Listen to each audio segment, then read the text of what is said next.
Berani-beraninya kamu ikut. Ini bukan acaramu. Bentak ibu mertuaku sambil menatap lurus ke wajahku. Kalimat itu meluncur tajam saat aku menyatakan ingin ikut ke acara perayaan promosi jabatan ayah mertuaku, seorang eksekutif di sebuah perusahaan konglomerat. Di sana isinya orang-orang penting dari perusahaan besar semua. Apa kata mereka nanti kalau melihat menantu dari perusahaan kecil tak dikenal sepertimu ikut? Kamu mau membuat kami malu? Kamu di rumah saja, jaga anak. Keluarga besar suamiku sibuk mempersiapkan diri. Mereka memesan setelan jas baru, menyetrika kain batik dan kebaya terbaik, dan berbincang dengan suara penuh semangat. Di tengah kemeriahan itu, hanya aku dan putriku yang diminta untuk tidak hadir. Seolah-olah, kami berdua bukanlah bagian dari keluarga mereka. Selama pernikahanku, aku selalu dicap sebagai menantu memalukan yang bekerja di perusahaan kecil tak dikenal. Sebaliknya, ayah mertua dan suamiku adalah karyawan di Nusantara Jaya, sebuah konglomerat raksasa yang menjadi kebanggaan keluarga. Aku selalu menjadi orang yang berada di dapur, mencuci piring. Aku adalah orang yang berdiri di sudut ruangan karena tak ada tempat tersisa di sofa. Aku adalah orang yang selalu terpinggirkan dari bingkai saat foto keluarga diambil. Perusahaan kecil itu, kan, bisa bangkrut kapan saja. Harusnya kamu bersyukur bisa menikah dengan keluarga yang mapan. Keluarga mertuaku tak pernah berhenti meremehkanku. Bahkan suamiku hanya diam saja, tak pernah membelaku. Tapi, mereka tidak tahu satu hal pun. Mereka tidak tahu alasan mengapa aku selama ini diam dan menahan diri. Mereka tidak tahu latar belakangku yang sebenarnya. Dan yang terpenting, mereka tidak tahu siapa pemilik sejati dari perusahaan yang begitu mereka banggakan. Pada hari pesta perayaan itu, aku tetap datang. Meskipun aku tidak diundang, dan di hari itu, di hadapan lebih dari 1.000 karyawan, keluarga mertuaku tidak bisa mengangkat kepala mereka. Apa yang sebenarnya terjadi di sana? Izinkan aku menceritakan semuanya. Sambil mencuci piring, berjalan-jalan, atau sebelum tidur, dengarkan kelanjutannya dengan nyaman. Cukup tekan tombol subscribe sekarang. Panggung kisah kita akan otomatis menyajikan episode berikutnya untuk Anda. Pukul 7 malam, suara televisi menggema di ruang keluarga mertuaku. Ayah mertuaku, Pak Santoso, duduk di tengah sofa, memegang remote sambil menonton berita. Ibu mertuaku, Bu Mirna, duduk di sebelahnya, mengupas buah. Suamiku, Banyu, duduk di ujung sofa sambil memainkan ponselnya. Dan aku berdiri di dapur. Mencuci piring, aku mencuci panci nasi, panci sup, dan 4 wadah lauk satu persatu, lalu menatanya di rak pengering. Meskipun ujung jariku sudah keriput karena terlalu lama terendam air, tak seorang pun di ruang keluarga yang menoleh ke arah dapur. Banyu, kamu sudah menyapa Pak Direktur? Suara ayah mertuaku memecah keheningan. Sudah, Pak. Tadi siang saya temui langsung. Bagus. Perusahaan besar itu bukan sekadar nama. Hubungan antar personal harus dijaga. Dengan begitu, atasan akan memperhatikanmu. Ibu mertuaku menimpali sambil meletakkan sepotong apel di piring. Benar. Keluarga kita. Kan. Keluarga Nusantara Jaya. Pak Santoso di Nusantara Jaya. Banyu juga di Nusantara Jaya. Dimanapun kita berada, kita tidak akan merasa rendah diri. Aku berhenti sejenak, spons cuci masih di tanganku. Nusantara Jaya, nama itu disebut berkali-kali setiap harinya di rumah ini. Saat sarapan, saat menonton berita malam, setiap kali ada tamu datang. Seolah-olah nama perusahaan itu adalah nama keluarga kami, menjadi pusat dari setiap percakapan. Oh ya, Lestari. Tiba-tiba ibu mertuaku memanggil namaku. Aku menoleh dan menjawab, "Iya, Bu, katanya di kantormu lagi sibuk, ya?" Sering lembur. "Ah, iya, Bu. Bulan ini ada proyek baru." Yah, begitulah perusahaan kecil. Karyawannya sedikit, jadi satu orang harus mengerjakan banyak hal. Bu Mirna mengucapkan kalimat itu tanpa nada jahat, seolah hanya menyatakan fakta. Lalu ia langsung mengganti topik pembicaraan. "Banyu, kamu ada acara makan-makan kantor minggu ini, kan? Di mana?" Aku kembali mencuci piring. Perusahaan kecil. 2 kata itu adalah segalanya yang mendefinisikan diriku di rumah ini. Apa yang aku kerjakan, proyek apa yang aku tangani, bagaimana penilaian kinerjaku di tim, tak ada seorang pun yang peduli. Sambil mengelap tangan dengan lap, aku memandang ke arah ruang keluarga. 3 orang yang duduk berdampingan di sofa, tertawa sambil menonton TV. Dalam pemandangan itu, tak ada tempat untukku. Di rumah ini, nilai seseorang diukur dari nama perusahaan tempatnya bekerja, dan di urutan paling bawah, selalu ada aku. Kejadian seperti ini bukan hanya sekali atau 2 kali. Kalau diingat-ingat, sudah tak terhitung berapa kali aku merasa seperti orang tak kasat mata di rumah mertuaku. Aku teringat acara akikah putriku, Mentari. Kami menyelenggarakannya di sebuah restoran prasmanan mewah di kawasan SCBD, Jakarta. Ibu mertuaku yang mengatur semuanya, mulai dari lokasi, makanan, hingga souvenir. Aku hanya mengikuti perintahnya. Saat para tamu mulai berdatangan, ibu mertuaku berdiri di pintu masuk menyambut mereka. Wah, selamat datang. Ini acara syukuran cucu pertama kami. Kerabat dari pihak suami, kolega kerja ayah mertua, teman-teman arisan ibu mertua. Ibu mertuaku menyapa mereka satu persatu. Ayahnya Mentari kerja di Nusantara Jaya. Di zaman sekarang, bisa kerja di perusahaan besar itu anugerah. Masa depannya cerah. Suamiku berada di antara para tamu, berjabat tangan, bertukar kartu nama, dan tertawa ramah. Dengan gelar putra dari keluarga perusahaan besar, ia menjadi salah satu bintang di acara itu. Dan aku berdiri di sebelahnya, menggendong Mentari sambil berfoto. Mbak, tolong berdiri di sini. Tolong senyum sedikit. Mbak, bisa tolong palingkan wajah Mentari ke sini? Aku bergerak ke sana kemari sesuai arahan fotografer, memanggil pelayan jika makanan di meja prasmanan habis, dan mengambil kantong souvenir jika persediaan di depan menipis. Menantunya kerja apa? Sepertinya ada yang bertanya pada ibu mertuaku. Jawaban ibu mertuaku singkat. Oh, menantu saya? Ibu rumah tangga biasa? Anaknya? Kan? Penghasilannya sudah lebih dari cukup.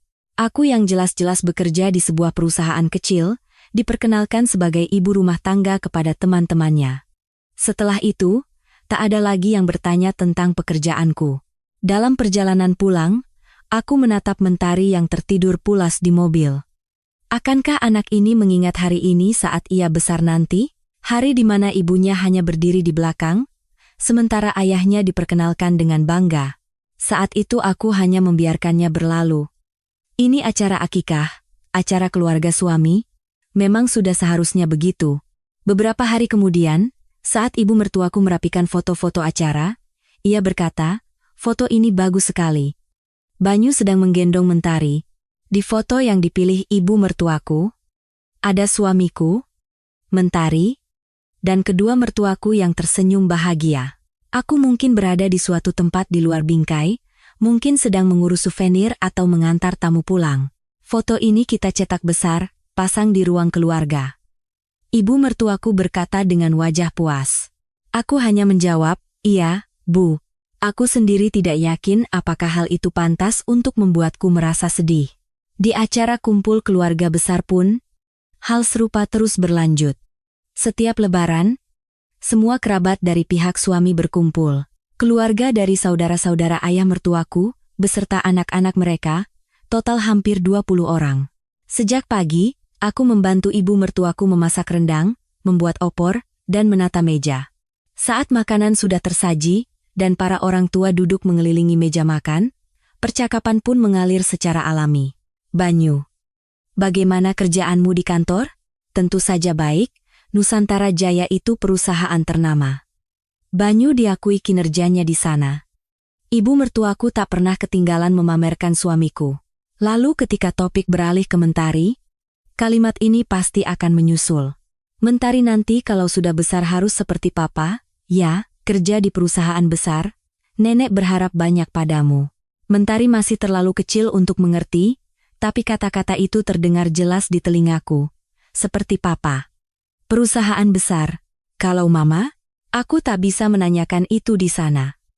Aku hanya tersenyum sambil menyuapkan nasi ke mulut Mentari. Pengucilan atau pengabaian semacam ini sudah menjadi hal biasa.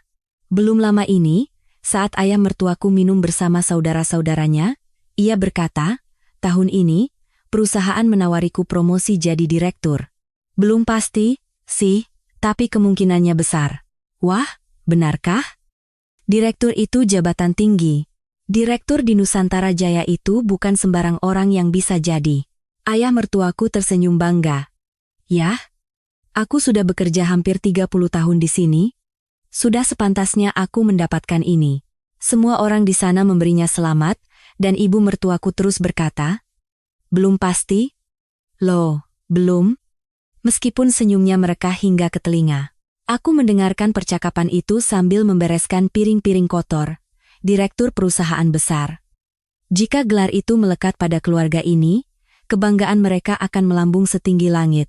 Dan di bawah bayang-bayang kebanggaan itu, aku dan perusahaan kecilku akan menjadi semakin tak terlihat. Saat mencuci piring di dapur, aku tiba-tiba teringat Mentari. Anak ini akan terus tumbuh dengan mendengar kata-kata seperti ini. Papa dari perusahaan besar, kakek juga dari perusahaan besar, kebanggaan keluarga perusahaan besar. Lalu bagaimana dengan Mama? Nama perusahaan Mama tidak pernah terdengar, hanya orang yang bekerja di perusahaan kecil. Saat Mentari masuk sekolah dan teman-temannya bertanya tentang pekerjaan orang tua, bagaimana anak ini akan memperkenalkan ibunya? Akankah ia ragu-ragu saat menjawab, sama sepertiku? Pikiran itu menusuk hatiku seperti duri kecil. Keluarga mertuaku selalu mengukur status seseorang berdasarkan perusahaan besar.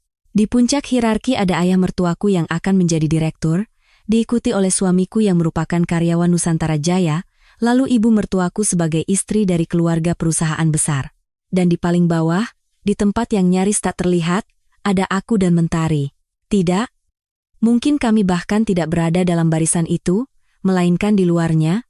Untungnya, perusahaan tempatku bekerja berbeda. Hari itu ada rapat tim. Aku akan mempresentasikan rencana pemasaran untuk merek baru yang sudah kupersiapkan.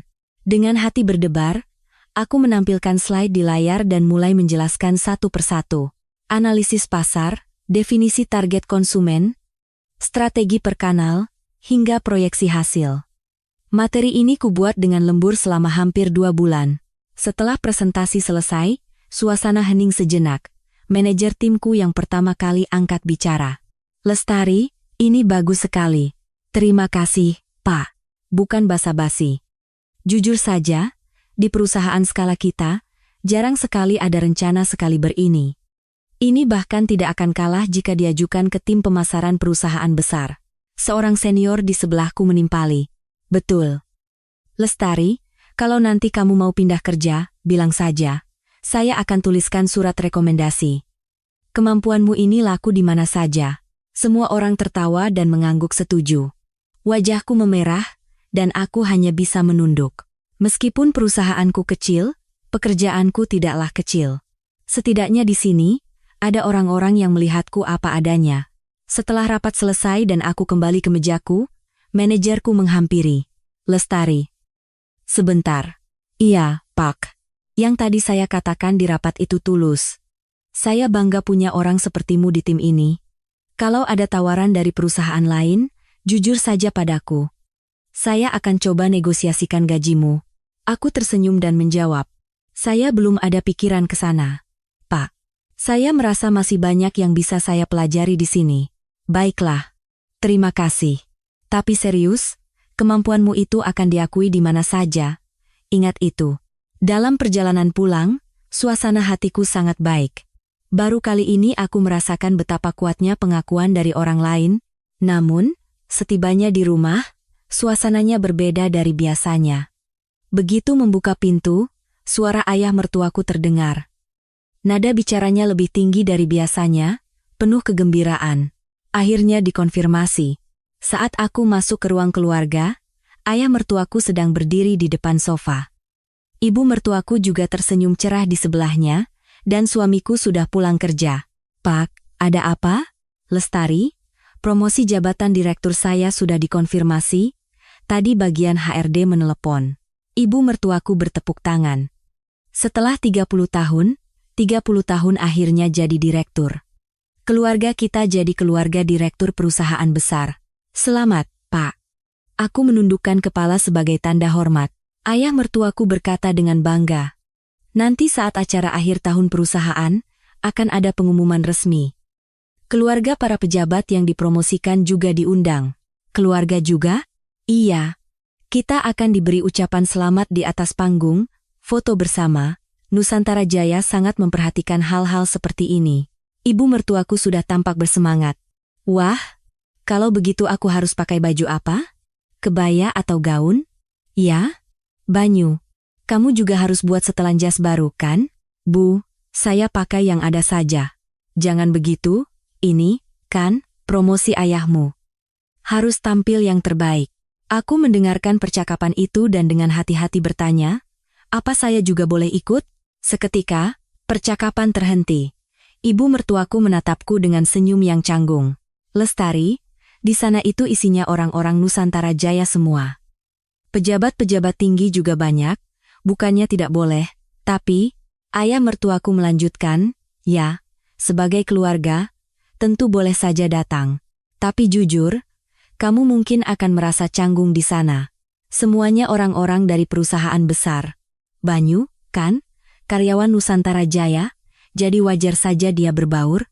Tapi kamu, ayah mertuaku tidak menyelesaikan kalimatnya. Ibu mertuaku cepat-cepat menimpali, tidak wajib datang juga, kok. Mentari juga masih kecil, mungkin lebih nyaman istirahat di rumah. Tidak perlu repot-repot datang. Tidak perlu repot-repot datang. Kata-kata itu terngiang di telingaku, bukan melarang, tapi mengharapkan aku tidak datang. Baik, akan saya pikirkan. Aku menjawab begitu, dan pergi ke dapur. Sambil menyiapkan makan malam, percakapan di ruang keluarga terus terdengar. Lebih baik pakai kebaya, kan? Terlihat lebih berkelas. Benar katamu. Gengsi keluarga kita dipertaruhkan. Aku meletakkan pisau di atas talenan. Di acara perayaan promosi yang dihadiri seluruh keluarga, aku adalah orang yang tidak perlu repot-repot datang. Katanya aku akan merasa canggung, tidak perlu menyusahkan diri. Pada akhirnya, di rumah ini, aku adalah seseorang yang keberadaannya tidak terlalu penting. Masalahnya bukan ukuran perusahaan, tapi ukuran hati manusia. Sepertinya orang-orang ini tidak akan pernah mengerti. Malam itu, aku tidak bisa tidur. Kata-kata ayah mertuaku terus terngiang di kepala. Kamu mungkin akan merasa canggung di sana. Tidak perlu repot-repot datang. Di acara yang dihadiri seluruh keluarga, aku adalah orang yang tidak perlu repot-repot datang. Di kantor, aku dipuji karena kemampuan yang laku di mana saja, tapi di rumah, aku menjadi sosok yang memalukan untuk diajak ke pesta promosi. Kesenjangan ini semakin sulit untuk kutanggung. Saat semua orang sudah terlelap, aku diam-diam keluar ke ruang keluarga. Aku duduk di meja makan dan menyalakan laptop. Cahaya layar samar-samar menerangi ruangan yang gelap. Di kolom pencarian, aku mengetik lowongan kerja profesional perusahaan besar. Aku sendiri tidak tahu apa yang sedang kulakukan. Aku hanya ingin melihat. Apakah perusahaan besar yang begitu dibanggakan mertuaku itu benar-benar dunia yang berbeda untukku? Layar menampilkan deretan lowongan kerja. Aku membacanya satu persatu. Persyaratan kualifikasi, nilai tambah, deskripsi pekerjaan. Perusahaan besar tidak melakukan pekerjaan dari dunia lain. Banyak di antaranya mirip dengan yang sedang kukerjakan. Hanya saja, bobot nama perusahaannya yang berbeda. Nama-nama perusahaan terkenal muncul. Dan di antaranya ada Nusantara Jaya, Nusantara Jaya. Melihat nama itu, perasaanku menjadi aneh. Nama yang kudengar berkali-kali setiap hari di rumah ini. Kebanggaan ayah mertua, tempat kerja suami, kebanggaan ibu mertua, pusat dari segalanya. Lowongan kerja profesional tim strategi pemasaran. Pengalaman minimal 3 tahun. Diutamakan yang berpengalaman di bidang pemasaran merek atau pemasaran digital. Aku membaca persyaratannya. Tidak jauh berbeda dengan apa yang telah kukerjakan. Tidak, bahkan pengalamanku menangani berbagai hal di perusahaan kecil mungkin bisa menjadi nilai tambah. Tunggu, apa yang sedang kupikirkan? Aku menatap layar laptop dengan pandangan kosong. Apakah aku mencoba menyesuaikan diri dengan standar mertuaku? Jika aku masuk ke perusahaan besar yang mereka akui, apakah semuanya akan berubah? Apakah mereka akan melihatku dengan cara yang berbeda? Tidak, bukan itu yang penting. Aku hanya tidak ingin lagi hidup dengan perasaan rendah diri di rumah ini. Aku tidak ingin menundukkan kepala hanya karena kata perusahaan kecil. Aku ingin menjadi ibu yang bisa dibanggakan di hadapan mentari. Sebelum menyerah, coba lakukan semua yang bisa dilakukan. Jika setelah itu tidak berhasil, baru pergi pun belum terlambat. Aku menyimpan beberapa lowongan kerja dari perusahaan besar, termasuk Nusantara Jaya, lalu aku menutup laptop dengan pelan. Keesokan harinya saat makan malam, seluruh keluarga berkumpul di meja makan, aku memberanikan diri untuk bicara. Saya berencana untuk mencoba mencari pekerjaan baru. Ayah mertuaku berhenti makan dan menatapku. Pindah kerja? Kemana? Saya sedang mencari beberapa tempat. Ada juga lowongan untuk profesional di perusahaan besar, jadi saya mau coba melamar. Ibu mertuaku tertawa sinis. Perusahaan besar. Lestari, kamu pikir perusahaan besar itu gampang? Kamu pikir siapa saja bisa masuk ke sana?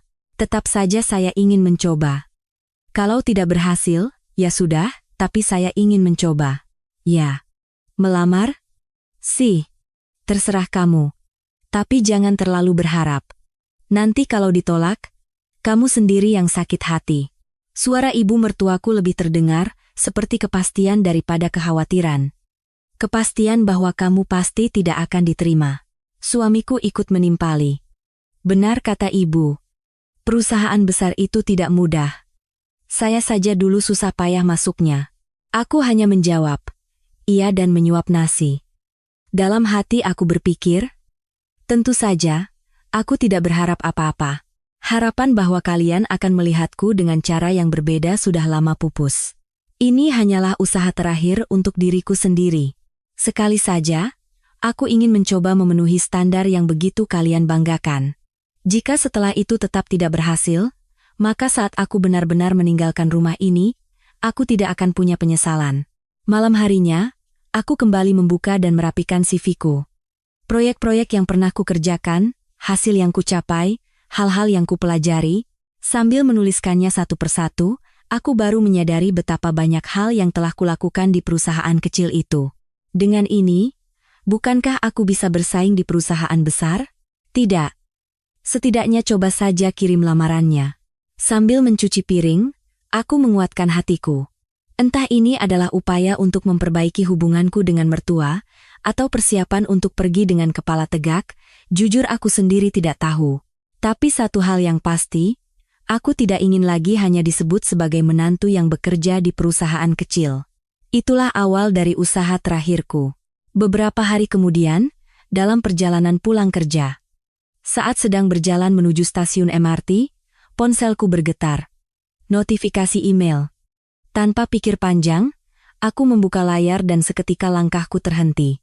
Pemberitahuan kelulusan, hasil seleksi karyawan profesional tim strategi pemasaran Nusantara Jaya. Jantungku serasa berhenti berdetak. Aku buru-buru melihat sekeliling, lalu berlari ke toilet di gedung terdekat. Aku menutup pintu bilik dan membuka email dengan tangan gemetar. Terima kasih atas partisipasi Anda. Dengan ini kami memberitahukan bahwa Anda telah diterima. Aku membacanya 3 kali. Jangan-jangan aku salah lihat, jangan-jangan email ini salah kirim. Tidak. Namaku tertulis di sana. Lestari Prameswari, Nusantara Jaya. Perusahaan yang hanya kudengar namanya dengan penuh kebanggaan. Aku diterima. Tanpa sadar, air mataku menetes. Entah karena bahagia, sedih, atau keduanya. Aku berdiri sendirian di bilik toilet, menangis cukup lama. Di akhir pekan, aku mengunjungi rumah orang tuaku. Aku duduk berhadapan dengan ibu sambil minum teh dan mengobrol tentang banyak hal. Ibu terlihat sangat sibuk akhir-akhir ini. Meskipun sibuk, tatapan matanya terlihat tenang. Bu, sepertinya ibu sibuk sekali, ya? Kelihatan lelah? Iya, sedikit. Setelah lama beristirahat, sekarang mau kembali lagi, jadi banyak yang harus disiapkan. Akhirnya ibu kembali, ibu mengangguk pelan. Iya, tapi tidak segugup saat pertama kali mendirikan perusahaan. Dulu, kan? Memulainya dari nol. Sekarang setidaknya sudah tahu apa yang harus dilakukan. Aku tahu perusahaan apa yang akan ibu pimpin kembali. Perusahaan yang ia bangun dari awal bersama ayah. Kebetulan, perusahaan itu adalah perusahaan yang sama yang begitu dibanggakan oleh keluarga mertuaku. Namun, aku tidak pernah memberitahukan fakta ini kepada mertuaku. Aku merasa itu akan membebani mereka, dan jujur saja, aku khawatir mereka akan memanfaatkan latar belakang ibuku. Bu, sebenarnya ada yang mau aku sampaikan. Apa itu? Aku pindah kerja. Tepatnya, akan pindah ke perusahaan besar. Ibu meletakkan cangkir tehnya dan menatapku. Benarkah? Di mana? Nusantara Jaya. Aku belum bilang ke mertua. Rencananya mau aku sampaikan saat acara akhir tahun perusahaan nanti. Ibu menatapku sejenak, lalu tersenyum tipis. Baiklah, itu urusanmu. Tapi, Lestari, apapun keputusanmu, ibu akan selalu mendukungmu. Kamu tahu itu, kan? Aku mengangguk. Dalam perjalanan pulang, aku berpikir, haruskah aku memberitahukan berita kelulusanku pada mertua, atau tidak? Jika aku beritahu, bagaimana reaksi mereka? Beruntung sekali, kan, sudah kubilang perusahaan besar itu lebih baik. Atau mungkin tatapan curiga. Kok bisa? Apapun reaksinya, sepertinya tidak akan membuatku senang. Jadi, aku memutuskan, aku akan menunggu sampai acara akhir tahun. Lebih baik aku menunjukkannya langsung di sana. Ibuku juga sedang melangkah menuju panggung barunya, dan aku pun akan melangkahkan kakiku sendiri ke tempat yang baru. Di mana kedua jalan itu akan bertemu, aku sendiri belum tahu. Pagi hari sebelum acara akhir tahun, seluruh keluarga berkumpul di meja makan untuk sarapan. Ayah mertuaku terlihat lebih bersemangat dari biasanya, dan ibu mertuaku tak henti-hentinya tersenyum. Besok akhirnya hari H, kata ayah mertuaku sambil menyantap sarapannya. Ibu mertuaku meletakkan sendoknya dan menimpali. Iya, setelah hampir 30 tahun bekerja, akhirnya jadi direktur. Wah, besok aku harus pakai apa? Ya, kebaya atau gaun? Pakai apa saja yang penting cantik. Besok adalah hari bersejarah bagi keluarga kita. Keduanya terus tertawa, sambil membicarakan rencana besok. Lokasi hotel, waktu kedatangan, siapa saja yang akan datang. Suamiku juga ikut tersenyum sambil berkata, "Selamat, Pak." Aku makan sambil mendengarkan percakapan mereka. Keluarga para pejabat yang dipromosikan juga diundang. Kalimat itu terngiang di telingaku. Bukankah aku juga keluarga? Aku memberanikan diri untuk bicara. Kalau begitu, apa saya tidak boleh ikut? Suasana di meja makan menjadi hening. Pandangan ketiga orang itu serempak tertuju padaku. Saya, kan, juga keluarga. Kalau Mentari didandani cantik dan ikut, dia bisa mengucapkan selamat untuk kakek. Ibu mertuaku meletakkan sendoknya dengan keras. Lestari, iya Bu. Besok itu, isinya orang-orang Nusantara Jaya semua. Kamu tahu, kan? Iya, tentu. Semuanya orang-orang dari perusahaan besar.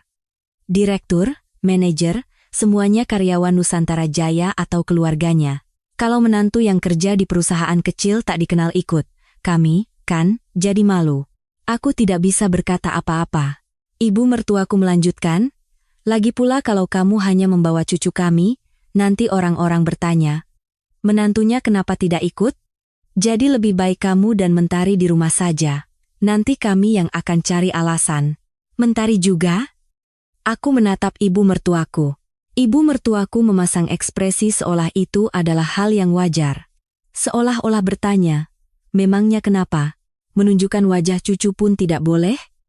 Di acara promosi kakeknya, cucunya tidak boleh datang? Apa itu hal yang memalukan? Suamiku perlahan memegang tanganku dan berkata, kali ini utamakan promosi ayah dulu. Ya? Kamu tolong mengerti. Nanti, kan? Ada kesempatan lain. Ayah mertuaku ikut menimpali. Lestari, justru kalau kamu datang, kamu sendiri yang akan tidak nyaman. Di sana isinya orang-orang dari perusahaan besar semua. Apalagi aku dan Banyu sama-sama dari Nusantara Jaya. Kalau kamu ikut, rasanya kurang pas. Aku menunduk menatap mangkuk nasiku. Tak ada kata yang bisa kuucapkan. Kecewa? Tidak. Ini lebih dari itu. Ini adalah penghinaan. Di acara promosi ayah suamiku, di acara di mana keluarga berkumpul untuk merayakannya, menantu dan cucunya tidak boleh datang? Hanya karena aku bekerja di perusahaan kecil? Baik. Saya mengerti. Aku menjawab begitu dan bangkit dari kursi. Sambil mencuci piring, aku berpikir. Aku sempat berpikir untuk memberitahukan berita kelulusanku pada mertua. Aku ingin membuat kejutan di acara akhir tahun besok, tapi sekarang aku berpikir, lebih baik aku beritahu sekarang saja. Saya juga sekarang karyawan Nusantara Jaya. Tapi pikiran itu cepat-cepat kuhapus. Untuk apa aku memberitahukannya sekarang? Paling-paling aku hanya akan mendengar, oh, ya? Baguslah dan selesai. Tidak, mungkin aku hanya akan mendapat tatapan curiga, kok bisa? Dan seandainya mereka mengakuinya pun, yang mereka akui bukanlah aku, melainkan Nusantara Jaya. Aku menggenggam spons cuci dengan erat. Sudahlah. Tidak usah kuberitahu. Besok di acara akhir tahun, aku akan menunjukkannya dengan caraku sendiri. Saat itu aku sadar. Di rumah ini, aku dan putriku tidak pernah dianggap berada di barisan yang sama. Bahkan, kami tidak punya tempat untuk berdiri di barisan itu. Tapi besok akan berbeda, aku adalah karyawan Nusantara Jaya.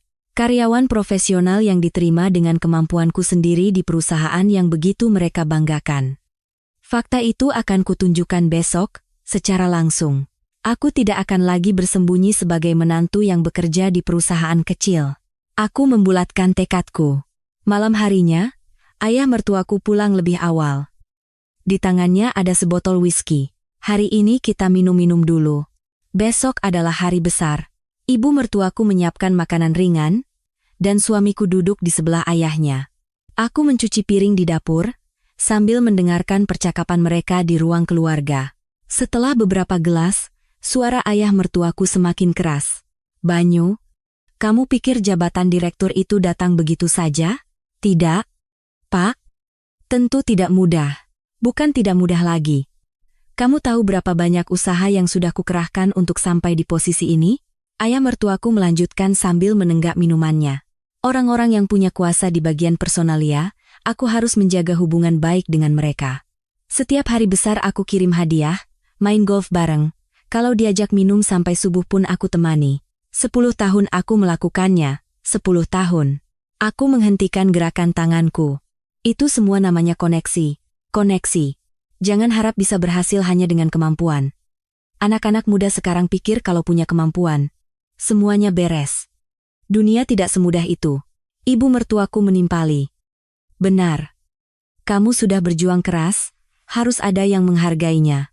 Ayah mertuaku menepuk bahu suamiku. Banyu, kamu tahu waktu kamu diterima kerja dulu, aku juga banyak membantu. Kepala bagian personalia itu teman main golfku. Aku bilang padanya, tolong perhatikan baik-baik CV anak saya. Pak, itu kan, sudahlah. Semua orang juga begitu.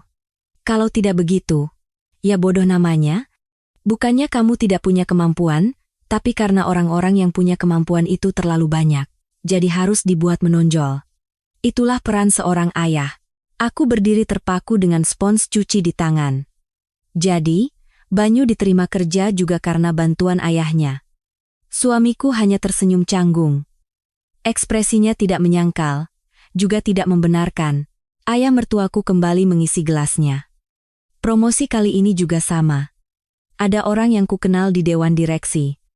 Sejak tahun lalu sudah rutin kujaga hubungannya. Lebaran kukirim parsel, Imlek kukirim ikan bandeng, ulang tahunnya kukirim whisky. Tentu saja kemampuan harus ada, tapi hanya dengan kemampuan tidak akan cukup. Harus ada yang mendorong dari atas. Ibu mertuaku berkata dengan wajah puas. Itu semua berkat usahamu yang rajin membangun koneksi. Orang lain hanya mengeluh kenapa tidak dipromosikan tanpa berusaha seperti itu. Makanya, di dunia ini tidak ada yang gratis. Semua ada hasilnya sesuai dengan apa yang kita tanam. Ayah mertuaku semakin mabuk dan suaranya semakin keras. Tahu tidak, tahun lalu ada manajer Budi di bawahku. Kemampuannya lumayan, tapi aku bilang ke bagian personalia, anak itu agak bermasalah, langsung namanya dicoret dari daftar promosi. Kenapa? Memangnya ada masalah apa? Tanya suamiku. Masalah? Tidak ada. Aku hanya tidak suka padanya. Setiap rapat selalu membantahku, selalu menyanggah pendapatku. Kalau orang seperti itu naik jabatan, aku yang repot. Aku menggenggam spons cuci dengan erat, menyingkirkan orang yang berkompeten dengan sengaja hanya karena tidak suka. Itu bukanlah sebuah kebanggaan. Setidaknya bagiku, cerita yang seharusnya memalukan, diucapkan dengan bangga saat mabuk. Pemandangan itu terasa sangat asing bagiku. Mencampuri urusan personalia, membangun koneksi dengan hadiah, bahkan ikut campur dalam penerimaan kerja anaknya. Itukah rahasia kesuksesan karier selama 30 tahun? Setelah selesai mencuci piring, aku masuk ke kamar. Suamiku masih minum bersama ayahnya di ruang keluarga. Aku duduk di tempat tidur dan berpikir lama. Haruskah aku diam saja? Ini urusan keluarga lain, bukan urusanku. Lagi pula, aku di rumah ini hanyalah menantu yang bekerja di perusahaan kecil, entah ayah mertuaku jadi direktur atau tidak. Tidak akan terlalu berpengaruh pada hidupku, tapi ada sesuatu yang mengganjal di hatiku. Cerita yang kudengar tadi tidak bisa hilang dari pikiranku. Memberi hadiah kepada atasan, membantu anaknya diterima kerja, menyingkirkan bawahan yang tidak disukai. Dan semua itu diceritakan dengan bangga sebagai rahasia kesuksesan karier selama 30 tahun. Jika ayah mertuaku menjadi direktur, kekuasaannya di bagian personalia akan semakin besar. Ia akan bisa memengaruhi penerimaan dan promosi lebih banyak orang. Seperti yang sudah-sudah, ia akan terus melakukannya. Di antara itu, orang-orang yang benar-benar berkompeten bisa kehilangan kesempatan. Seperti manajer Budi, akan ada lebih banyak orang yang tersingkir hanya karena tidak bisa menjilat atasan. Aku tidak bisa melakukan apa-apa. Aku hanyalah seorang menantu. Tapi, ada satu orang yang terlintas di benakku. Ibu, keesokan paginya, dalam perjalanan ke kantor. Aku menelepon ibu, sambil berjalan menuju stasiun MRT. Bu, ini aku. Iya, Lestari, ada apa? Lagi di jalan ke kantor, kan? Iya. Bu, boleh aku bicara sebentar? Tentu. Katakan saja. Aku ragu sejenak. Aku bingung harus mulai dari mana. Bu, persiapan acara akhir tahunnya lancar? Iya, hampir selesai. Besok setelah pengumuman, ibu resmi kembali. Besok, di acara akhir tahun Nusantara Jaya, ibu akan secara resmi mengumumkan kembalinya ia ke jajaran manajemen Nusantara Jaya. Perusahaan yang begitu dibanggakan oleh keluarga mertuaku, mereka masih belum tahu bahwa orang yang pertama kali mendirikan perusahaan itu adalah ibuku. 30 tahun yang lalu, ibu bersama ayah mendirikan Nusantara Jaya. Dimulai dari sebuah kantor kecil dengan 5 orang karyawan, dalam 10 tahun perusahaan itu tumbuh menjadi konglomerat. Mereka bekerja siang malam, tanpa mengenal akhir pekan, bolak-balik ke bank sampai bosan. Demi membayar gaji karyawan, mereka sering menunda gaji mereka sendiri selama berbulan-bulan. Perusahaan yang dibangun dengan darah dan keringat itulah Nusantara Jaya. Namun, setelah ayah meninggal dunia dalam sebuah kecelakaan, ibu harus memilih, terus memimpin perusahaan, atau merawatku yang masih kecil. Ibu memilihku, ia membentuk sistem manajemen profesional di perusahaan dan mundur dari jajaran direksi. Meskipun ia masih terlibat di Dewan Komisaris sebagai pemegang saham mayoritas, ia tidak pernah tampil di depan. Setelah hampir 20 tahun hidup tenang, kini ia kembali. Alasan aku tidak memberitahukan hal ini kepada mertuaku ada beberapa. Awalnya, aku tidak ingin membebani mereka. Jika mereka tahu bahwa besan mereka adalah pendiri perusahaan tempat mereka bekerja, mungkin mereka akan merasa tidak nyaman. Dan jujur saja, aku juga khawatir mereka akan mencoba memanfaatkan latar belakang ibuku. Semacam tindakan pencegahan sekaligus perlindungan. Bu, iya, aku dengar akhir-akhir ini di internal perusahaan banyak pembicaraan soal personalia. Personalia? Pembicaraan apa? Hanya. Bisakah ibu memeriksa sekali lagi, apakah ada orang yang ikut campur secara tidak adil dalam urusan personalia keluarga? Hening sejenak di seberang telepon. Lestari, ada apa? Tidak ada apa-apa, Bu. Hanya saja, mumpung ibu kembali, aku berharap perusahaan bisa berjalan dengan adil. Aku tidak menyebut nama ayah mertuaku. Aku juga tidak menceritakan secara spesifik siapa melakukan apa. Aku hanya meminta untuk diperiksa sekali lagi dengan adil. Aku hanya ingin orang-orang yang bekerja keras dengan sungguh-sungguh mendapatkan kesempatan. Bukan berarti aku minta dicari-cari kesalahannya. Hanya, Jika ada yang salah, tolong diperbaiki. Ibu berpikir sejenak, lalu menjawab pelan. Baiklah. Sebenarnya saat mempersiapkan kembalinya ibu juga menerima laporan audit internal. Ada beberapa dugaan yang muncul, masih dalam proses verifikasi, tapi seperti katamu, ibu akan minta untuk diperiksa lebih teliti lagi. Terima kasih, Bu. Tapi, Lestari, kamu tidak apa-apa, kan? Suaramu agak, tidak apa-apa. Aku hanya berharap setidaknya ibu bisa membuat keputusan yang tidak akan membuat ibu malu di hadapan orang banyak. Ibu tertawa singkat. Iya, ibu juga berharap begitu. Baiklah, terima kasih. Setelah menutup telepon, aku menuruni tangga stasiun MRT. Aku tidak meminta balas dendam. Aku tidak meminta ayah mertuaku dipecat atau skandal penerimaan kerja suamiku dibongkar. Aku hanya meminta untuk diperiksa dengan adil. Jika ada yang salah, tolong diperbaiki. Hanya itu yang kuminta. Malam itu, aku kembali memeriksa email dari tim personalia Nusantara Jaya, pemberitahuan untuk menghadiri acara perkenalan karyawan baru di acara akhir tahun besok. Aku membuka lemari dan mengeluarkan pakaian yang akan kukenakan besok. Setelan yang kupakai saat wawancara. Blazer biru dongker yang rapi dan blus putih. Saat kucoba di depan cermin, aku melihat sosokku yang asing. Rasanya berbeda dengan orang yang biasa memakai celemek dan mencuci piring di rumah mertua. Keluarga mertuaku akan datang ke acara itu sebagai keluarga pejabat yang dipromosikan. Aku akan datang ke tempat yang sama sebagai karyawan baru Nusantara Jaya. Hotel yang sama, aula yang sama, tapi dengan status yang sama sekali berbeda. Dari ruang keluarga, masih terdengar tawa ayah mertuaku. Beliau pasti sedang minum-minum sambil menantikan pengumuman promosi besok. Ibu mertuaku mungkin sedang menyetrika kebaya yang akan dikenakannya. Tak seorang pun dari mereka yang tahu apa yang akan terjadi besok. Aku sendiri pun tidak tahu pasti. Tapi satu hal yang jelas, aku tidak akan lagi bersembunyi. Aku akan berdiri dengan kakiku sendiri, dengan namaku sendiri. Bukan sebagai menantu yang bekerja di perusahaan kecil, melainkan sebagai Lestari Prameswari dari tim strategi pemasaran Nusantara Jaya.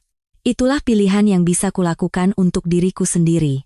Sore hari di hari acara akhir tahun, keluarga mertuaku sudah sibuk sejak pagi. Ayah mertuaku mengenakan setelan jas barunya, berdiri di depan cermin sambil merapikan dasi. Ibu mertuaku mengenakan kebaya yang anggun. Wajahnya berseri-seri penuh semangat. Hari ini adalah hari bersejarah bagi keluarga kita, kata ayah mertuaku sambil menatap cermin. Setelah 30 tahun, akhirnya jadi direktur. Mulai hari ini, panggil aku Pak Direktur Santoso. Ibu mertuaku menimpali. Iya. Sekarang tidak akan ada lagi yang berani meremehkanmu di kantor. Banyu. Kamu juga pasti akan dapat keuntungan dari promosi ayahmu, kan? Tentu, Bu. Suamiku juga sudah rapi dengan setelan jasnya, sedang memakai sepatu di depan pintu. Aku mengamati mereka dari dapur. Ibu mertuaku melirikku sekilas dan berkata, Lestari, kami berangkat, ya. Jaga Mentari baik-baik. Makan malam hangatkan saja yang ada di kulkas. Iya, Bu. Hati-hati di jalan. Ketiganya pergi sambil tertawa dan berbincang. Pintu tertutup, suara lift menjauh, dan apartemen menjadi sunyi. Aku berjalan ke jendela dan melihat ke bawah. Tak lama kemudian, mobil keluarga mertuaku keluar dari area parkir. Aku berdiri diam mengamati sedan hitam itu hingga menghilang dari kompleks apartemen. Setelah itu, aku membuka lemari dengan tenang. Setelan yang kusiapkan semalam tergantung di sana. Blazer, biru dongker dan blus putih. Pakaian yang kupakai saat wawancara. Aku mandi, mengeringkan rambut, dan merias wajah, sedikit lebih teliti dari biasanya. Aku merapikan alis, memoles lipstik, dan mengenakan anting-anting. Aku berdiri di depan cermin. Sosok yang kulihat terasa asing, bukan lagi orang yang memakai celemek dan mencuci piring, bukan lagi orang yang diam-diam makan di sudut meja makan, bukan lagi orang yang disebut menantu yang bekerja di perusahaan kecil. Seseorang yang berbeda berdiri di dalam cermin. Sebelum berangkat, aku menatap cermin sekali lagi. Bohong jika aku bilang tidak gugup, tapi aku tidak ingin kembali. Aku tiba di hotel sekitar 1 jam setelah keluarga mertuaku. Saat masuk ke lobi, Di salah satu sudut terlihat meja registrasi, Pesta Akhir Tahun Nusantara Jaya. Aku mengantre, dan saat giliranku tiba, petugas bertanya, "Atas nama siapa, Bu?" "Lestari Prameswari." Seharusnya terdaftar sebagai karyawan baru dari tim strategi pemasaran. Petugas memeriksa daftar nama, lalu memberikan sebuah kartu nama. Nusantara Jaya, tim strategi pemasaran, Lestari Prameswari. Aku menggenggam kartu nama itu dan menatapnya lama. Potongan plastik kecil ini akan menjadi bukti diriku di acara ini. Aku mengalungkan kartu nama itu di leher dan berjalan menuju aula. Dari ujung koridor, terdengar suara riuh. Tawa orang-orang, denting gelas, suara pembawa acara yang sedang melakukan tes mikrofon. Aku berhenti sejenak dan mengambil napas dalam-dalam. Keluarga mertuaku sekarang pasti sedang duduk di dalam sana sebagai keluarga pejabat yang dipromosikan. Aku akan masuk ke tempat yang sama sebagai karyawan baru. Hotel yang sama, aula yang sama, tapi melalui pintu yang sama sekali berbeda. Aku kembali melangkah. Pintu aula semakin dekat. Aku membuka pintu aula dan masuk. Pemandangan di hadapanku membuatku sejenak menahan napas. Lebih dari 1.000 orang duduk mengelilingi meja-meja bundar. Langit-langit dihiasi lampu kristal raksasa yang berkilauan, dan di atas panggung, layar besar bertuliskan Pesta Akhir Tahun Nusantara Jaya. Pesta akhir tahun perusahaan besar. Inilah tempat yang begitu dibanggakan oleh mertuaku. Di setiap meja tersaji anggur dan makanan, orang-orang berbusana formal saling menyapa dan tertawa. Musik jazz mengalun lembut, dan para pelayan sibuk berlalu lalang mengisi gelas. Di tengah kemewahan ini, aku tiba-tiba merasa kecil. Bolehkah aku berada di sini? Pikiran itu sempat terlintas. Tapi aku menyentuh kartu nama di leherku dan menguatkan diri. Aku juga karyawan Nusantara Jaya. Aku berhak berada di sini. Aku berusaha mencari tempat duduk di belakang agar tidak menarik perhatian. Sambil melihat sekeliling, aku melihat punggung yang kukenal di barisan depan. Ayah mertua, ibu mertua, dan suamiku. Ketiganya duduk berdampingan di meja yang dekat dengan panggung. Ayah mertuaku merapikan kerah jasnya, sambil terus melihat sekeliling, sementara ibu mertuaku merapikan selendang kebayanya dengan wajah ceria. Betapa istimewanya hari ini bagi mereka, terlihat jelas bahkan dari kejauhan. 30 tahun menanti promosi menjadi direktur. Untuk momen ini, mereka memberi hadiah kepada atasan, bermain golf bersama, dan menemani minum sampai subuh. Semua yang mereka ceritakan dengan bangga semalam, mereka yakini akan berbuah hari ini. Ibu mertuaku mungkin sudah sangat lama menantikan saat ini. Saat di mana ia bisa menyandang gelar istri dari keluarga direktur perusahaan besar. Dan suamiku? Mungkin ia berharap akan mendapat keuntungan dari promosi ayahnya. Tanpa sadar, jantungku mulai berdebar kencang. Rasanya hanya aku yang tahu apa yang akan terjadi di sini. Tidak, tepatnya aku sendiri pun tidak tahu. Bagaimana ibuku menindaklanjuti permintaanku, bagaimana hasil audit internalnya, tak ada satupun yang pasti. Hanya saja, firasatku tidak enak. Tak lama kemudian, lampu meredup dan sorotan lampu tertuju ke atas panggung. Seorang pembawa acara naik ke atas panggung sambil memegang mikrofon. Para hadirin sekalian, selamat malam. Selamat datang di Pesta Akhir Tahun Nusantara Jaya. Tepuk tangan memenuhi aula. Pada malam ini, akan ada beberapa pengumuman penting. Pertama, kami akan memperkenalkan para pejabat yang telah berjasa memajukan Nusantara Jaya tahun ini dan akan dipromosikan. Aku menahan napas. Aku melihat ke arah meja mertuaku. Ayah mertuaku duduk tegap menatap panggung. Kedua tangannya diletakkan rapi di atas meja, menunggu namanya dipanggil. Di sebelahnya, ibu mertuaku berbisik sesuatu pada suamiku. Mungkin, sebentar lagi nama ayahmu dipanggil. Suamiku mengangguk sambil menatap panggung. Pembawa acara membuka lembaran kertas dan melanjutkan. Tahun ini, ada total 4 orang yang akan dipromosikan menjadi direktur. 4 orang. Ayah mertuaku pasti salah satunya. Dengan masa kerja 30 tahun, dan menurut pengakuannya sendiri, berbagai usaha telah ia lakukan. Tapi saat itu, ekspresi pembawa acara sedikit berubah. Wajahnya yang ceria sedikit menegang. Ia berhenti sejenak dan seperti memeriksa kembali kertas di tangannya. Sebelum pengumuman, ada satu hal yang perlu kami sampaikan. Aula menjadi sunyi, suara riuh dan denting gelas berhenti. Baru-baru ini, dalam proses audit internal, pembawa acara melanjutkan dengan perlahan, telah ditemukan adanya kasus intervensi yang tidak semestinya dalam proses rekrutmen dan promosi keluarga. Seketika, seluruh aula terasa membeku. Aku menahan napas, pembawa acara melanjutkan.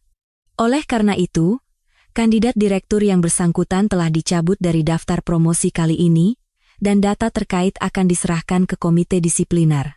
Suara bisik-bisik mulai terdengar. Orang-orang saling bertukar pandang, menggelengkan kepala, dan berbisik pada orang di sebelahnya. Siapa, ya? Sepertinya aku tahu. Jangan-jangan orang itu? Aku melihat ke arah ayah mertuaku. Wajahnya pucat pasi. Ekspresi percaya diri yang tadi terpancar telah hilang sama sekali. Tangannya di atas meja gemetar, dan bibirnya kering kerontang. Ibu mertuaku memegang lengan suamiku, dan mengatakan sesuatu. Suamiku hanya menatap panggung dengan wajah tegang. Pembawa acara melanjutkan. Sejak didirikan, Nusantara Jaya selalu menjunjung tinggi sistem personalia yang adil sebagai nilai terpenting. Prinsip ini tidak akan goyah di masa depan. Baiklah, kami akan mengumumkan daftar nama direktur yang telah dikonfirmasi secara final. Nama-nama mulai muncul satu persatu di layar. Nama pertama, nama kedua, nama ketiga, nama keempat tidak pernah dipanggil. Tak ada nama Santoso Adiwijaya dimanapun. Ayah mertuaku hendak berdiri, tapi ibu mertuaku dengan cepat menahannya. Pandangan orang-orang di sekitar mulai melirik ke arah meja mertuaku.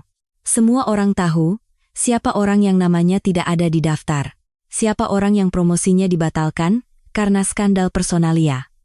Kecuali aku, sepertinya semua orang di sini sudah bisa menebak. Sudah kuduga, kan? Sudah sering bolak-balik ke ruang personalia. Katanya waktu anaknya diterima kerja juga ada main belakang. Anak buahnya kasihan, katanya sering dibentak-bentak. Betul, ingat manajer Budi? Dia disingkirkan karena tidak disukai, akhirnya dipindah ke divisi lain. Iya. Orang-orang berkompeten banyak yang keluar gara-gara dia. Bisikan-bisikan itu terdengar dari berbagai arah. Ayah mertuaku menundukkan kepalanya ke meja, kedua tangannya menopang, bahunya terkulai, kebanggaan yang tadi terpancar hilang tak berbekas.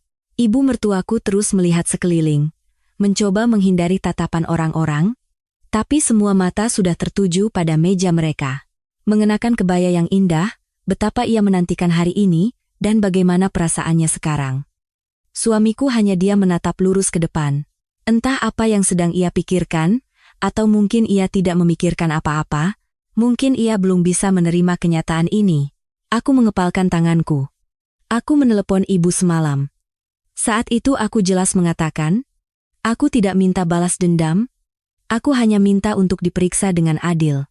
Tapi ini, apakah ini semua karena teleponku? Atau memang sudah ditemukan masalah dalam audit internal sehingga menjadi seperti ini? Aku tidak tahu. Tapi satu hal yang pasti, 30 tahun karier ayah mertuaku, hancur lebur saat ini juga. Dan di sampingnya, ibu mertua dan suamiku tidak bisa mengangkat kepala mereka di tengah tatapan 1000 orang. Mungkin ini adalah hasil yang setimpal. Menjalin koneksi dengan atasan, membantu anaknya diterima kerja, menyingkirkan bawahan yang tidak disukai. 30 tahun ia hidup seperti itu. Selama ini, berapa banyak orang yang telah ia singkirkan secara tidak adil? Orang-orang yang berkompeten tapi tidak bisa menjilat. Orang-orang yang tersingkir karena tidak disukai atasan. Dari sudut pandang mereka, hari ini adalah hari di mana keadilan ditegakkan. Aku diam menatap panggung. Apa yang kau tanam, itu yang kau tuai. Aku tidak menginginkan balas dendam. Aku hanya berharap semuanya berjalan dengan adil. Dan setelah diperiksa dengan adil, inilah hasilnya. Aula kembali riuh. Pembawa acara mencoba mengubah suasana dengan suara yang ceria. Baiklah, untuk mengubah suasana, mari kita sambut rekan-rekan baru yang akan memperkuat Nusantara Jaya tahun ini. Perkenalan karyawan baru. Giliranku akan segera tiba. Aku perlahan bangkit dari kursi. Jantungku berdebar kencang. Telapak tanganku berkeringat, dan lututku sedikit gemetar. Tapi aku tidak bisa kembali. Aku sudah sampai sejauh ini. Aku berjalan perlahan ke arah panggung. Saat tiba di ruang tunggu di samping panggung, sudah ada beberapa karyawan baru yang berbaris. Pembawa acara memanggil nama mereka satu persatu. Karyawan baru tim riset dan pengembangan, Fajar Nugraha, karyawan profesional tim strategi penjualan, Rina Amelia. Satu persatu mereka naik ke atas panggung, memberikan salam singkat, lalu turun. Giliranku semakin dekat. Karyawan baru tim manajemen produksi, Gilang Perkasa. Berikutnya aku. Aku mengambil napas dalam-dalam. Aku mengepalkan dan membuka tanganku berulang kali. Saat itu, suara pembawa acara menggema. Karyawan profesional tim strategi pemasaran, Lestari Prameswari, aku naik ke atas panggung. Lampu sorot menyilaukan. Aku bisa merasakan tatapan lebih dari 1.000 orang tertuju padaku. Aku menatap ke arah penonton, dan aku menemukannya. Di barisan depan, meja yang dekat dengan panggung. Ayah mertua, ibu mertua, suamiku. Ketiganya menatapku. Ayah mertuaku terpaku dengan mulut setengah terbuka. Di atas wajahnya yang sudah syok karena pengumuman pembatalan promosi, kini tertimpa syok yang lain. Ibu mertuaku menatapku dengan mata terbelalak. Ekspresi tidak percaya, tangannya yang memegang selendang kebaya gemetar, terlihat bahkan dari kejauhan. Suamiku hanya menatapku dengan pandangan kosong. Wajah tanpa ekspresi. Aku berdiri di depan mikrofon. Selamat malam. Kupikir suaraku akan gemetar, tapi ternyata terdengar tenang. Saya memulai karier saya dari perusahaan kecil, dan akhirnya sampai di sini. Perusahaan kecil. Aku sengaja menggunakan kata itu, meskipun skalanya berbeda, saya percaya semangat untuk memikirkan pelanggan adalah sama. Di Nusantara Jaya, saya akan belajar dengan giat dan berusaha menjadi orang yang bermanfaat. Mohon bimbingannya. Tepuk tangan terdengar. Aku menundukkan kepala sebagai tanda hormat dan turun dari panggung. Dalam perjalanan kembali, aku sekali lagi melihat ke arah meja mertuaku. Ibu mertuaku memegang lengan suamiku dan mengatakan sesuatu. Suamiku menggelengkan kepala sambil menjawab, dan ayah mertuaku masih menatap meja dengan wajah tegang. Saat itu, aku tahu apa yang sedang mereka pikirkan. Menantu yang bekerja di perusahaan kecil yang mereka remehkan, kini diterima di perusahaan yang begitu mereka banggakan. Orang yang mereka anggap memalukan untuk diajak ke pesta akhir tahun, kini diperkenalkan sebagai karyawan Nusantara Jaya di hadapan semua orang. Aku kembali ke tempat dudukku. Jantungku berdebar. Tapi kali ini bukan karena takut. Akhirnya, aku berdiri di sini dengan namaku sendiri. Bukan sebagai menantu yang bekerja di perusahaan kecil, melainkan sebagai Lestari Prameswari dari tim strategi pemasaran Nusantara Jaya. Dan ini belum berakhir. Masih ada giliran ibuku. Setelah perkenalan karyawan baru selesai, ada waktu istirahat sejenak. Orang-orang bangkit dari kursi, mengambil minuman, atau saling menyapa. Suara riuh memenuhi aula. Aku duduk di tempatku dan minum seteguk air. Tanganku masih sedikit gemetar. Kupikir aku sudah tenang di atas panggung, tapi sepertinya tubuhku tidak bisa berbohong. Saat itu, aku merasakan ada yang menatapku.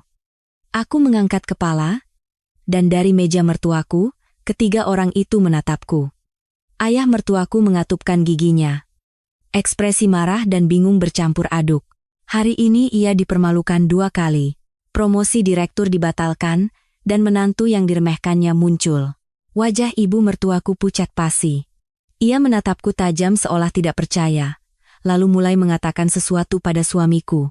Bibirnya bergerak cepat, terlihat bahkan dari kejauhan. Mungkin ia sedang bertanya, "Apa yang terjadi? Bagaimana bisa?" Suamiku menundukkan kepala, dan sepertinya tidak menjawab. Jujur, aku tidak bisa melihat ekspresi suamiku dengan jelas. Tapi dari bahunya yang terkulai, aku bisa menebak apa yang sedang ia pikirkan. Apakah ia menyalahkanku? Atau menyalahkan dirinya sendiri? Manapun itu, saat ini tidak penting bagiku. Aku tidak memalingkan muka. Sebaliknya, aku menatap mereka lurus. Selama ini aku hidup dengan menundukkan kepala. Sekarang giliranku untuk mengangkat kepala. Tak lama kemudian, ibu mertuaku bangkit dari kursi. Sepertinya ia mau berjalan ke arahku, tapi ayah mertuaku menahan lengannya dan menyuruhnya duduk. Mungkin ia sadar akan tatapan orang-orang di sekitar. Setelah dipermalukan seperti itu, Ia tidak mungkin membuat keributan dengan menantunya di tengah-tengah aula. Ibu mertuaku terpaksa duduk, tapi tatapan matanya masih tajam menusukku. Aku perlahan memalingkan muka. Aku tidak perlu lagi melihat orang-orang itu. Tiba-tiba, kenangan masa lalu melintas di benakku. Pernikahan hari pertama, saat ibu mertuaku mendengar nama perusahaanku dan mengerutkan kening. "Perusahaan apa itu?" tanyanya. Dan aku berusaha menjelaskan dengan sungguh-sungguh. Tapi perhatiannya sudah beralih ke hal lain. Acara akikah Mentari, saat hanya suamiku yang diperkenalkan kepada kerabat dan aku hanya bertugas melayani. Momen saat aku terpinggirkan dari bingkai foto keluarga, hari-hari saat aku mendengar ucapan Mentari harus seperti papa, kerja di perusahaan besar di depan anakku. Dan beberapa hari yang lalu, saat aku mendengar ucapan tidak perlu repot-repot datang ke pesta promosi ayah mertua. Kata-kata saat mereka menyuruhku meninggalkan cucu mereka sendiri. Semua momen itu terlintas kembali. Aku merasa sedih. Aku merasa marah. Tapi aku menahannya. Demi kedamaian rumah tangga. Demi anakku. Aku hanya diam. Tapi sekarang aku tahu. Diam tidak akan membuatku dihargai. Semakin aku diam, semakin aku dianggap remeh. Dan aku tidak bisa lagi membesarkan putriku di antara keluarga yang tega meninggalkan cucunya sendiri demi gengsi mereka.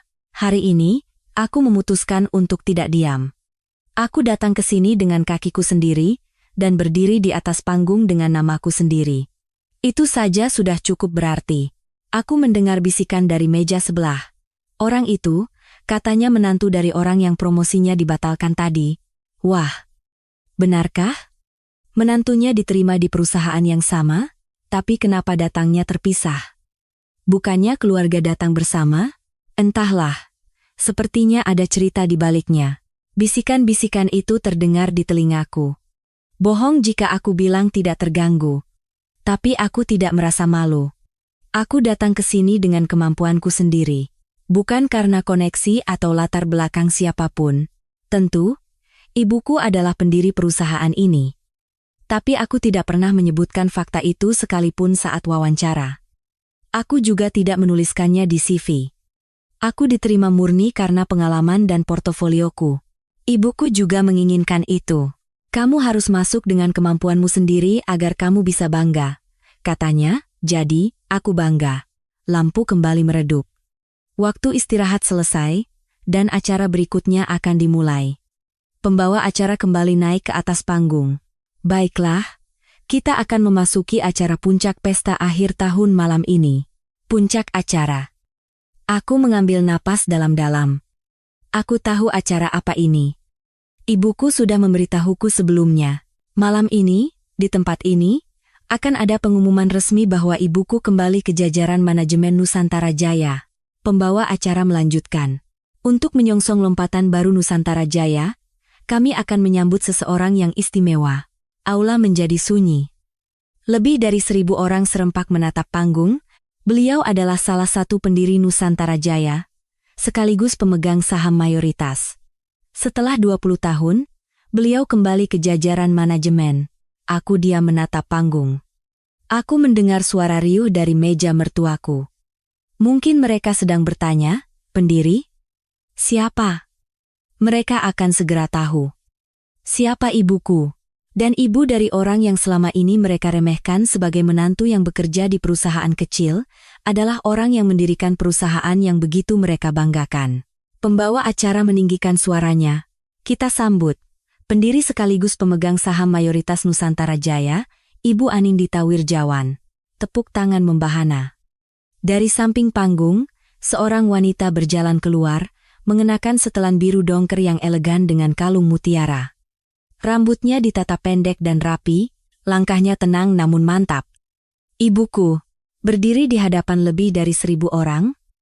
Ibuku terlihat sangat berbeda dari ibu yang kukenal di rumah. Biasanya ia adalah orang yang hangat dan lembut.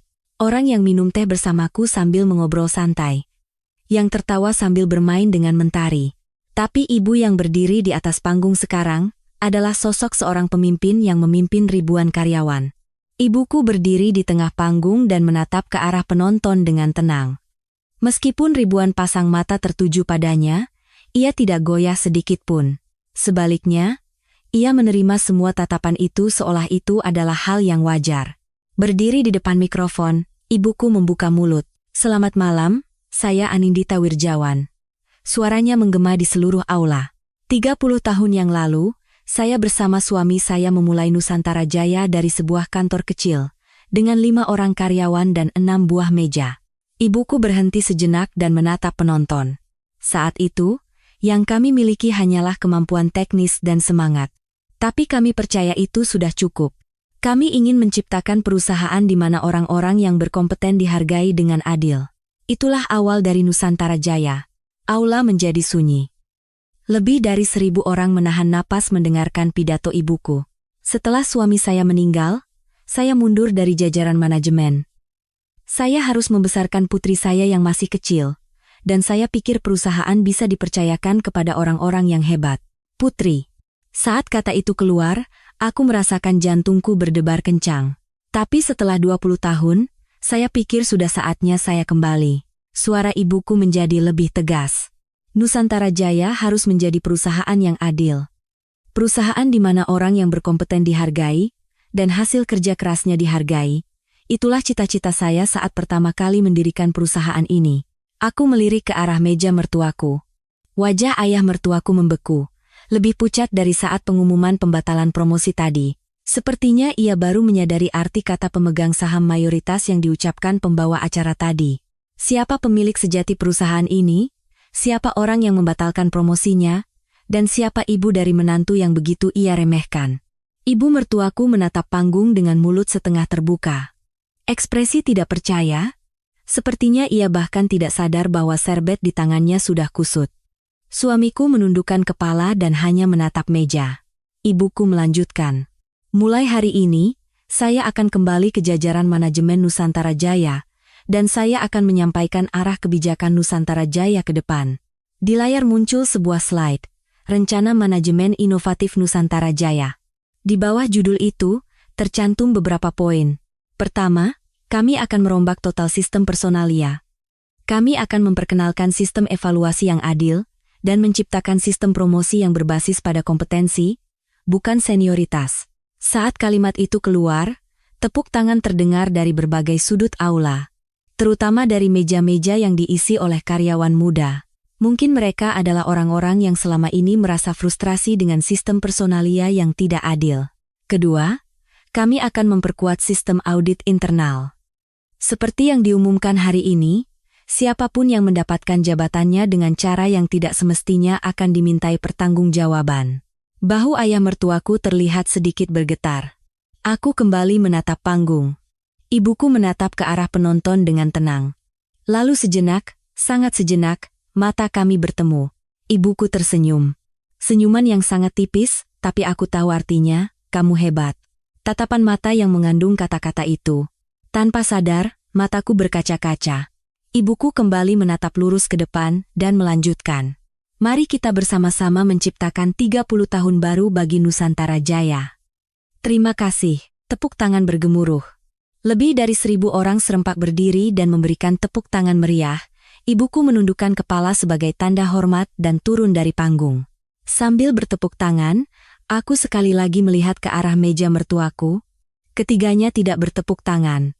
Ayah mertuaku terpaku dengan kedua tangannya di atas meja, sementara ibu mertuaku terus melihat sekeliling dengan wajah cemas.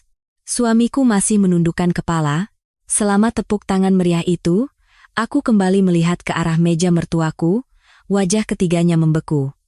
Ayah mertuaku menatap ibuku di atas panggung dengan pandangan kosong. Wajahnya dipenuhi keterkejutan, kebingungan, dan ketakutan. Tentu saja ia mengenalinya. Besan. Mereka pernah bertemu di acara pernikahan dan beberapa kali saat lebaran. Tentu saja, ibuku tidak pernah menceritakan secara detail apa pekerjaannya. Mereka hanya tahu bahwa ibuku pernah berbisnis dan sekarang sedang istirahat. Tapi Besan itu ternyata adalah pendiri sekaligus pemegang saham mayoritas perusahaan tempat mereka bekerja selama 30 tahun. Orang yang membatalkan promosinya. Aku melihat ibu mertuaku memegang lengan ayah mertuaku dan mengatakan sesuatu. Bibirnya bergerak cepat. Mungkin ia sedang bertanya. Orang itu ibunya Lestari, kan? Bagaimana bisa? Ayah mertuaku sepertinya tidak bisa menjawab dan hanya menganggukkan kepala. Suamiku mengangkat kepalanya dari panggung, lalu perlahan memutar pandangannya dan mencariku. Mata kami bertemu. Matanya dipenuhi perasaan yang rumit. Rasa dikhianati, marah, dan mungkin juga takut. Aku tidak memalingkan muka. Acara akhir tahun selesai, dan orang-orang mulai bangkit dari kursi mereka satu persatu. Aku perlahan bangkit. Aku melihat ibuku sedang menyapa para direktur di bawah panggung. Aku harus menghampirinya. Saat itu, seseorang menghalangi jalanku. Ibu mertuaku. Kamu. Suara ibu mertuaku gemetar. Di belakangnya, ayah mertua dan suamiku berdiri.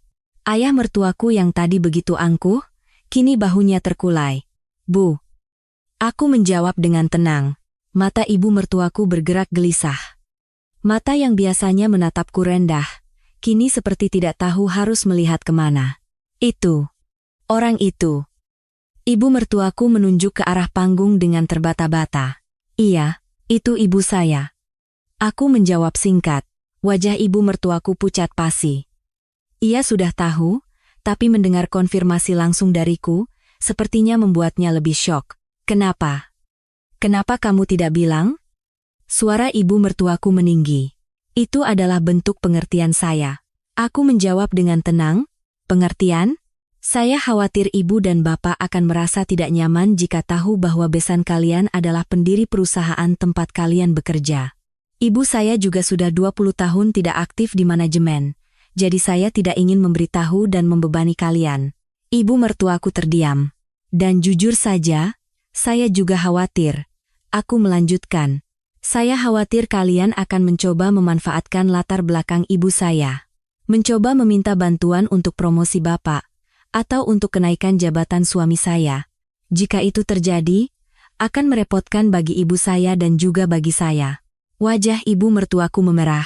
Karena itu saya tidak memberitahu. Itu adalah bentuk pengertian, sekaligus perlindungan. Aku melangkah maju selangkah dan berkata pelan. Tapi setelah saya berbuat sebaik itu, yang saya dapatkan hanyalah diremehkan. Menantu yang bekerja di perusahaan kecil, perusahaan yang bisa bangkrut kapan saja, beruntung bisa menikah dengan keluarga perusahaan besar. Saya ingat semua kata-kata itu. Ibu mertuaku hendak mengatakan sesuatu, tapi hanya mulutnya yang terbuka tanpa suara. Bu, kalau ibu membuat keributan di sini, akan lebih banyak orang yang melihat. Aku berkata dengan tenang. Ibu mertuaku tersentak, ia melihat sekeliling dan sepertinya baru sadar bahwa banyak orang yang sedang memperhatikan kami. Ayah mertuaku maju dan berkata, Lestari, kita bicara baik-baik, ya? Ya? Suaranya benar-benar berbeda dari sebelumnya. Bukan lagi suara saat ia mabuk dan membanggakan skandal personalianya semalam. Suara yang memelas, suara yang pengecut. Pak, saya tidak punya apa-apa untuk dibicarakan. Bukan begitu? Ini sepertinya ada salah paham. Salah paham? Aku menatap ayah mertuaku lurus. Salah paham yang mana? Yang semalam bapak banggakan bahwa bapak mendapatkan promosi karena koneksi di dewan direksi? Yang bapak ceritakan bahwa bapak membantu anak bapak diterima kerja?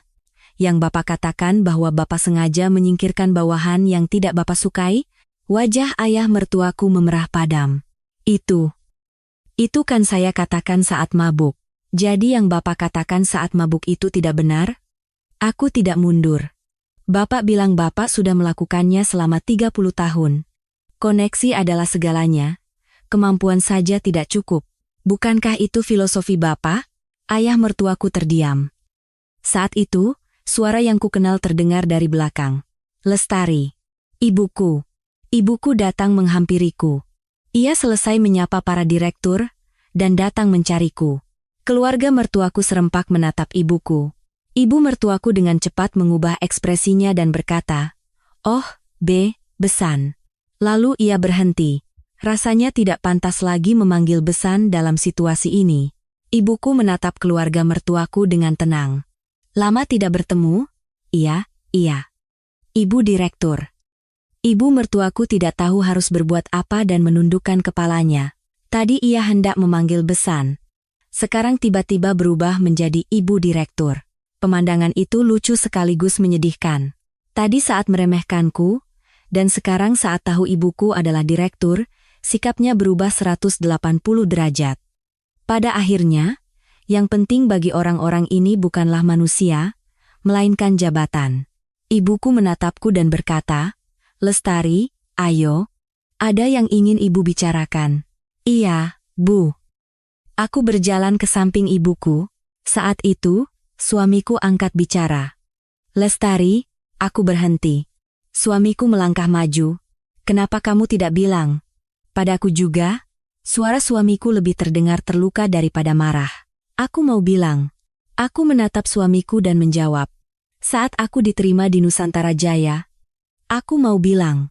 Aku mau memberitahumu pertama kali. Aku ingin kita merayakannya bersama." Mata suamiku bergetar. "Tapi hari itu, kamu tahu apa yang ibu katakan?" Suamiku tidak bisa menjawab, memalukan membawa menantu yang bekerja di perusahaan kecil. "Ibu bilang aku dan Mentari sebaiknya di rumah saja saat acara akhir tahun.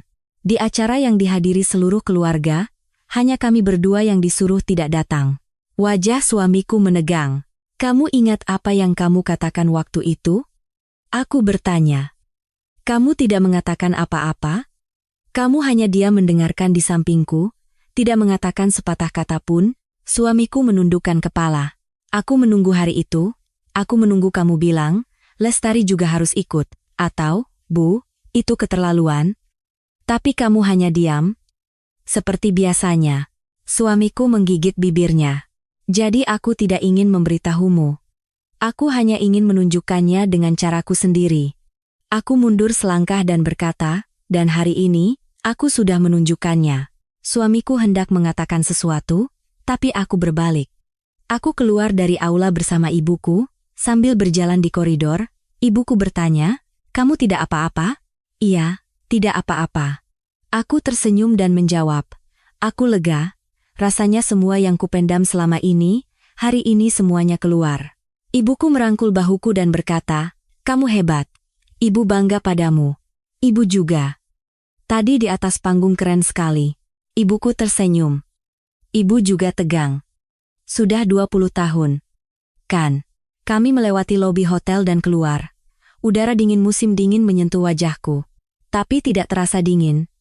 Justru terasa segar." "Bu, sepertinya aku akan bercerai." Aku berkata sambil menatap langit. Ibuku diam sejenak. "Baiklah. Jika itu keputusanmu, ibu akan mendukung." "Terima kasih, Bu." Aku menggenggam tangan ibuku. Aku tidak tahu bagaimana hidupku akan berjalan setelah hari ini. Proses perceraian mungkin tidak akan mudah, dan aku tidak tahu apa yang akan dilakukan oleh mertuaku. Tapi aku tidak takut. Aku bukan lagi menantu yang bekerja di perusahaan kecil. Lestari Prameswari dari tim strategi pemasaran Nusantara Jaya. Dan yang terpenting, orang yang bisa berdiri dengan kakinya sendiri dan memilih jalan hidupnya sendiri, itulah diriku yang kutemukan hari ini. 3 bulan telah berlalu sejak saat itu. Aku berhasil menyelesaikan proyek pertamaku di tim strategi pemasaran Nusantara Jaya dengan sukses. Itu adalah kampanye peluncuran produk baru, dan manajerku memujiku, di antara karyawan baru. Baru kali ini ada yang bisa beradaptasi secepat ini. Tentu saja tidak mudah. Aku harus beradaptasi dengan sistem yang rumit khas perusahaan besar, dan juga membangun hubungan dengan rekan-rekan baru. Tapi aku tidak pernah merasa lelah, karena ini adalah tempat yang kuinginkan. Proses perceraian berjalan lebih lancar dari yang kukira. Awalnya suamiku menolak bercerai, tapi setelah ayah mertuaku dipecat karena skandal personalia, dan ia sendiri mendapatkan surat pengunduran diri sukarela karena masalah dalam proses rekrutmennya, ia tidak punya alasan lagi untuk bertahan. Ibu mertuaku terus menyalahkanku sampai akhir. "Kamu sengaja melakukan ini, kan? Dari awal kamu sudah berencana untuk menghancurkan keluarga kami, kan?" Tapi aku tidak menanggapinya. Apapun yang mereka katakan, tidak akan lagi berpengaruh pada hidupku. Mentari tinggal bersamaku. Saat yang paling sulit adalah saat aku harus memberitahukan berita perceraian ini padanya. Aku berpikir berhari-hari bagaimana cara mengatakannya. "Mentari, Mama mau bicara." "Iya, ada apa?" "Mulai sekarang, Mama dan Papa akan tinggal terpisah." "Mentari akan tinggal bersama Mama?" Mentari berpikir sejenak, lalu mengangguk. "Baik. Mama. Berarti aku tidak perlu lagi ke rumah nenek? Iya, tidak perlu lagi. Syukurlah. Mendengar kata-kata itu, hatiku terasa sesak. Anak yang baru berusia 5 tahun pun sudah bisa merasakannya. Bagaimana ia dan ibunya diperlakukan di rumah itu. Aku memeluk Mentari dengan erat dan berjanji dalam hati. Anak ini tidak akan kubiarkan hidupnya dinilai dari nama perusahaan atau jabatan seseorang. Aku akan menunjukkan padanya bahwa nilai seseorang tidak diukur dari hal-hal seperti itu. Hari ini hari Sabtu. Aku menggandeng tangan Mentari menuju rumah ibuku. Kami berjanji untuk makan malam bersama seminggu sekali. Begitu membuka pintu rumah ibuku, aroma masakan yang lezat tercium. Nenek. Mentari berlari masuk, bahkan sebelum melepas sepatunya dengan benar. Wah, Mentari sudah datang? Ibuku keluar dari dapur dengan celemek masih terpasang. Ia mengangkat Mentari dan tersenyum cerah. Nenek, aku lapar. Iya. Nenek sudah siapkan semua makanan kesukaan Mentari. Cuci tangan dulu, ya? Mentari berlari ke kamar mandi. Ibuku menatapku dan tersenyum. Lestari, sudah datang? Iya, Bu. Ada yang bisa dibantu? Tidak. Sudah selesai semua. Duduk saja. Aku duduk di meja makan. Ibuku menyajikan makanan dan berkata, bagaimana kerjaan di kantor? Baik. Sibuk, tapi menyenangkan. Syukurlah. Kalau ada kesulitan, bilang saja. Ibu akan bantu sebisa mungkin. Iya, terima kasih. Tapi, Bu, aku ingin melakukannya dengan kemampuanku sendiri. Aku tidak mau diperlakukan istimewa karena aku anak ibu. Ibuku tersenyum. Ibu tahu. Karena itu ibu bangga padamu. Mentari berlari keluar setelah mencuci tangan. Sudah selesai. Ayo makan. Kami bertiga duduk mengelilingi meja makan. Ibuku menyendokkan nasi ke mangkuk Mentari dan bertanya, Mentari, di sekolah belajar apa saja? Menggambar. Aku jago menggambar. Bu guru memujiku. Wah, hebatnya Mentari. Gambar apa?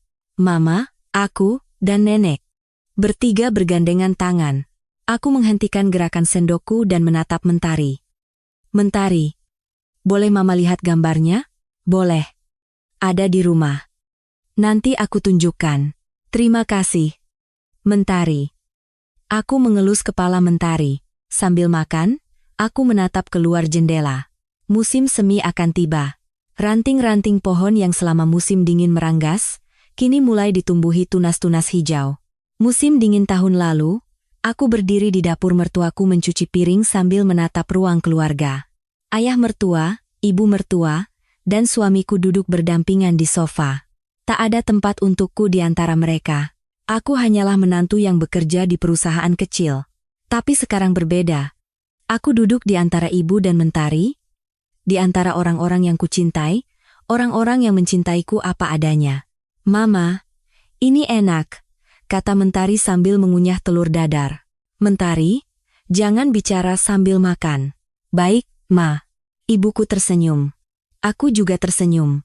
Malam Sabtu yang biasa. Tapi bagiku, ini adalah waktu yang lebih berharga daripada pesta akhir tahun yang mewah sekalipun. Setelah makan, Mentari bermain bersama neneknya di ruang keluarga. Aku mencuci piring sambil menatap keluar jendela. Tiba-tiba, aku teringat pesta akhir tahun itu. Momen saat namaku dipanggil di hadapan lebih dari 1000 orang. Momen saat wajah keluarga mertuaku pucat pasi. Momen saat ibuku menatapku dari atas panggung dan tersenyum. Semua momen itu telah membawaku sampai ke sini. Aku bukan lagi orang yang hidup dalam bayang-bayang orang lain. Aku adalah orang yang berdiri tegak dengan namaku sendiri, Lestari Prameswari dari tim strategi pemasaran Nusantara Jaya. Ibu dari Mentari. Dan yang terpenting, putri dari pendiri Nusantara Jaya, Anindita Wirjawan. Aku tidak lagi malu dengan nama itu. Aku juga tidak ingin menyembunyikannya. Perusahaan yang 30 tahun lalu dimulai oleh ibuku dengan 5 orang karyawan. Cita-citanya untuk menciptakan perusahaan di mana orang yang berkompeten dihargai dengan adil. Aku juga ingin menjadi bagian dari cita-cita itu. Dari ruang keluarga, terdengar tawa Mentari. Aku selesai mencuci piring dan melepas celemek. Di luar jendela, sinar matahari musim semi terasa hangat. Sekarang adalah awal yang baru. Dulu, aku adalah menantu yang bekerja di perusahaan kecil. Orang yang mencuci piring sambil menatap ruang keluarga. Orang yang terpinggirkan dari bingkai foto keluarga. Orang yang tidak perlu repot-repot datang ke pesta promosi. Tapi sekarang aku tahu. Nilai diriku, aku yang menentukan. Bukan dari tatapan orang lain, melainkan dari tempat di mana aku berdiri dengan kakiku sendiri. Apakah Anda juga lelah karena harus menyesuaikan diri dengan standar orang lain? Tidak apa-apa. Nilai Anda. Anda yang menentukan. Jika kisah Lestari hari ini berkesan di hati Anda, silakan berlangganan dan aktifkan notifikasi untuk pertemuan kita selanjutnya. Panggung kisah kita akan kembali lagi. Dan sampaikan perasaan dan pikiran Anda setelah mendengar cerita hari ini di kolom komentar.